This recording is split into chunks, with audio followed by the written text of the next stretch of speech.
What's going on, guys? Welcome back to another Nick 4K video. Today we're checking out a video from Nomad Over Normal, and his video is titled Replace Your Streaming Services with Physical Media. You've probably watched my channel for a while. You know that I am a massive proponent for physical media. I will always be right behind it, and I will always stand by it, even till the very bitter end. It seemed like a few years ago it was coming to an end, but with the crap that streaming services pull from you going on to Netflix and right there was a movie you had saved, you were about to watch. Go on Netflix the next day and it's gone. The damn licensing stuff, the crappy buffering, physical media, it's you're paying for quality, you're paying for the best edition of a movie, and that's just why I stand by it. I will always stand by it until the very bitter end, or until digital and streaming gets good enough. And I don't know if it's going to. They don't really seem to care about that very much. I mean, I guess we'll see. I'm actually someone who would accept and would definitely jump into an 8K physical format if they ever did that. I'm pretty sure we're going to get that. I know people are like, we're not going to see that in physical. I do think we are going to see that in physical, but that might only be a couple more years. We'll see. If the 4K adoption gets more traction, then the 8K will follow after that. There has to be a next element for me anyways. But yeah, maybe not, but that's my my fever dream. And I'm sure he's going to be covering all the downfalls of streaming services in this video. So if you guys enjoy this video and want to see more from me, make sure to like, subscribe, turn on notifications for more. With that said, let us jump in. Growing up in the early 2000s, my family never had cable. If it wasn't on physical media, we didn't watch it. So as a kid, and even going into adulthood, I missed out on a ton of SpongeBob references that just flew over my head. My grandparents, who did have cable, would record our favorite cartoons like Scooby-Doo onto a VHS, and when they came to visit, they'd bring us the latest episodes. Growing up during our most formative years, we benefited from not having access to flipping channels because we actively chose what we watched growing up. Being fed whatever the networks decided to air that day is today's equivalent of mindlessly scrolling or going on streaming services and seeing what is on Netflix this month. Each time we wanted to watch a movie, we had to go through the motions of picking it up off of the shelf, reading the back, looking at the cover, and had to physically put the DVD or tape into the player and hit play. At some point in the early 2010s, this relationship to media consumption kind of went away in my life and a lot of our lives in exchange for relying on streaming services. And now there are people That's an interesting concept. I never really thought about that, but there are people who grew up only watching DVDs. I never actually met one personally, but this is a very interesting perspective to come from. I grew up with the cable, right? So I always had cable. I had DVDs too, and VHSs before that. I had my own movies and stuff like that. But I came from, ever since I was a kid, I had cable. You know how he said he doesn't understand any of the SpongeBob references? I understand every single one of them whenever someone makes them. So it's just one of those things where it's like, it's cool. It's a different perspective to see how it is. Yeah, I like that. Like you watching this video, and myself included, that are trying to change our relationship to media by making it more intentional. My name is Chris, and this is Nomad Over Normal, a channel where we dive deep into the departure of a conventional lifestyle and focus on living with intention. Thanks for participating in this community today.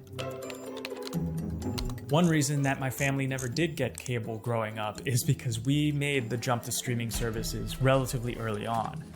It was around 2008 to 2010 where we started getting DVDs in the mail from Netflix. And not too long after, Netflix started streaming their movies and TV shows. And I was, of course, the first person in my entire school to cut the cord. That wasn't a term at the time. And at the time, it was also seen as weird not to have cable. One of the first... Wow, yeah, you know what? That is weird. It's weird to think of that now, coming from the perspective of modern time, to not have cable but to have streaming service. That's so strange to me. Like, for me, I had cable my entire life. I only cut the cord on my streaming service about like 5 years ago here at my house. That's such a cool perspective. I remember Netflix doing the mailing in DVDs. I never did that, but I had friends who did that. I had on demand with Comcast. That's how I did all my movie watching and stuff like that. But I did have a couple friends who did do mail-in DVD from Netflix, and I always thought it was cool, but it wasn't really like a thing that I needed, so I just didn't really pursue that. So cool to see the perspective of someone who did do that and how they got around not having cable.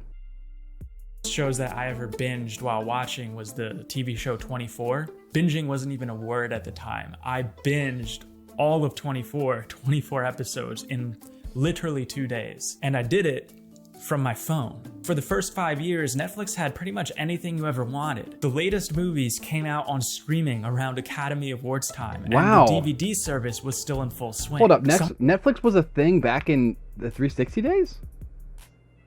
Is it really that old now? Oh my gosh. Where's the time gone? Man, I feel so old. I thought that only came out like in 2012. Like in my mind, Netflix only really started popping up like 2012-ish. Like I think their biggest show that really got them going was Orange is the New Black. Like before that, they were just kind of like, hey, this is the streaming service that holds movies and shows that you see from like cable and you see from like the movie theater. But Orange is the New Black was like their first show, and I think that started in like 2012. I could be wrong, but somewhere around there. That's when Netflix really started taking off. So I honestly don't remember Netflix even existing back in the 360 era, at least not in digital.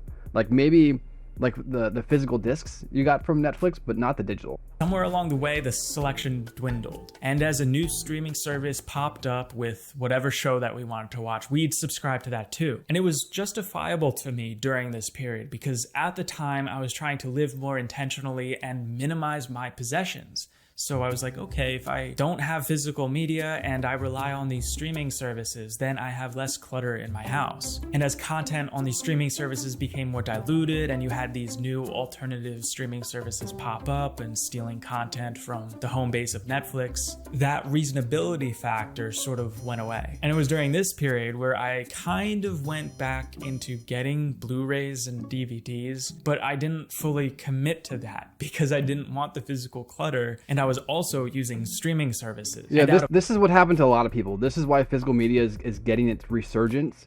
It's because people are tired of the streaming services taking things, splitting them up, and then making you pay for every single one of them.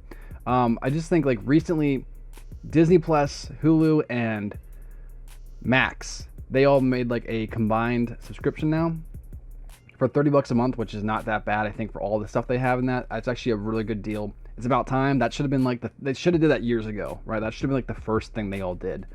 But man, that was this is a big reason. This is the reason why people are moving over to physical again. They want to have their movies. Not only do they want the best quality, but they're tired of the streaming services pulling bullshit. There you go.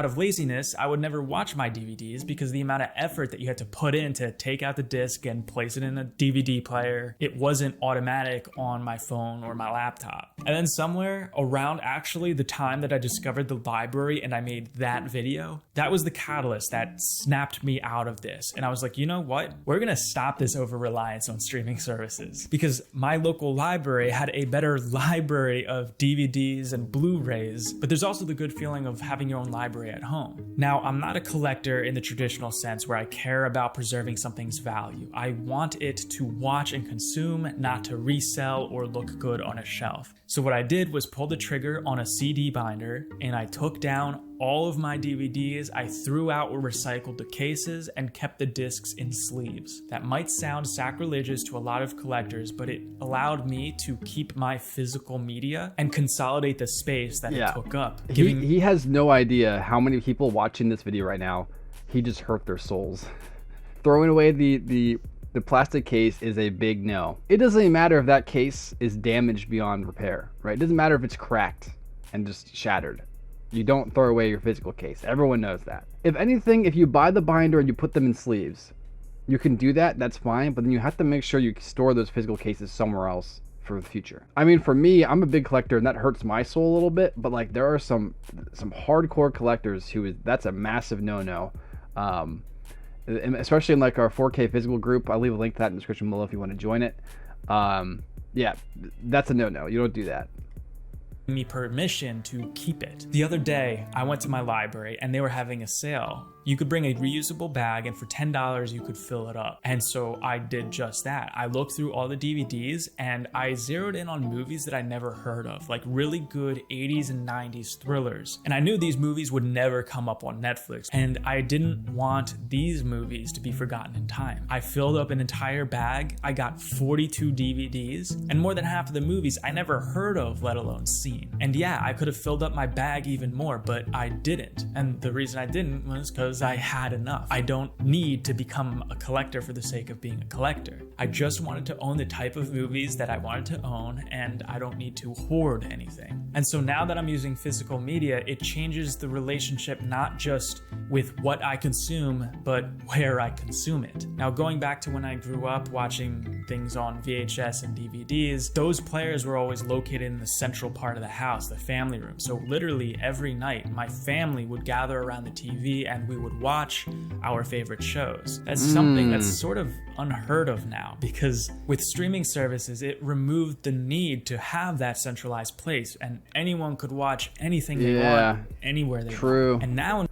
Okay, well, so this is an interesting perspective too, because the formats are definitely Blu-ray now. Blu-ray is what most people collect. Actually, there are a lot of people who do DVD, but I mean like the big collectors, the main collectors. The zeitgeist is right now, Blu-rays are pretty much like the standard. DVDs are the old format, and 4Ks are the new format that's really starting to blow up. He is currently rediscovering DVDs, and I get it. It's really cheap, and he's trying to, like, you know, keep the prices down while enjoying his stuff, and that's fine.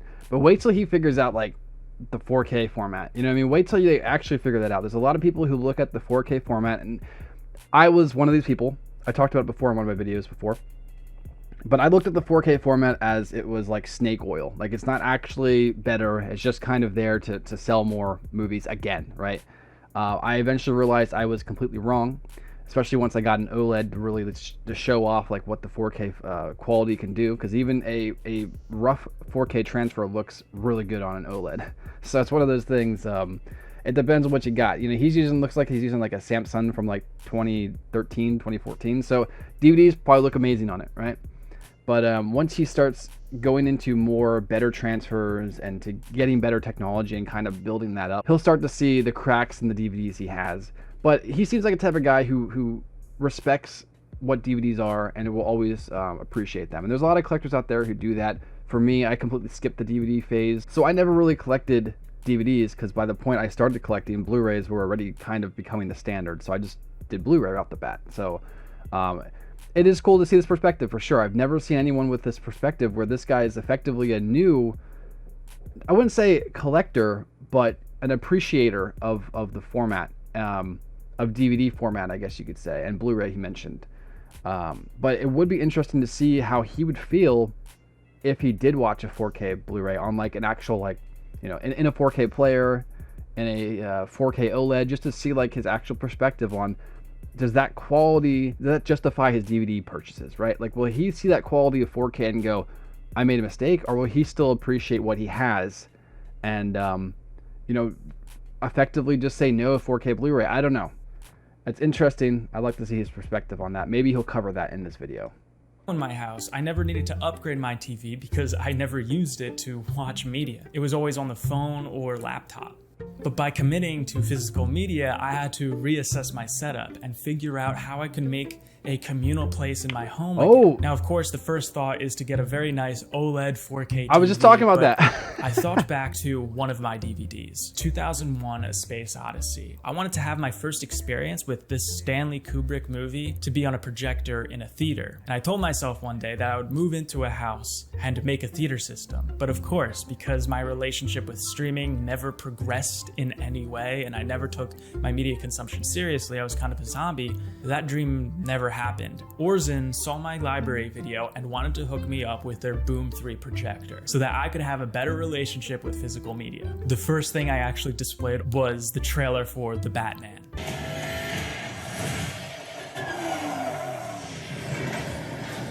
And the first thing I noticed when I projected it just on my wall wasn't the picture quality, it was the sound. And I've been a filmmaker for over 10 years now, and I always say that a movie is 70% sound.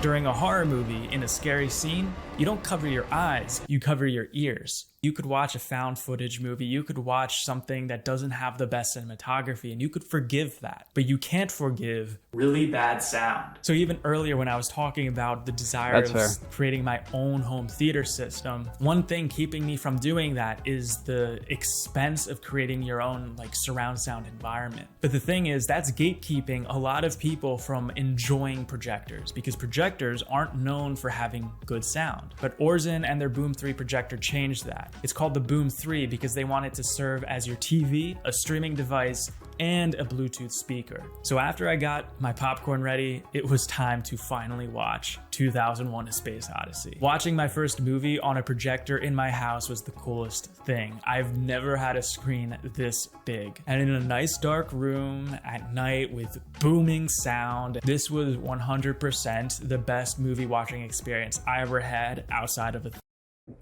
Wow. Wow. That's great. I'm glad he enjoyed that, man, and he used a Blu-ray. Imagine if he watched that on 4K on an OLED. You know what I mean? Like he'd really have his mind blown. I do think that if he gave the 4K transfer a shot, he would actually be blown away by it and would adopt 4K collecting. I'm pretty sure.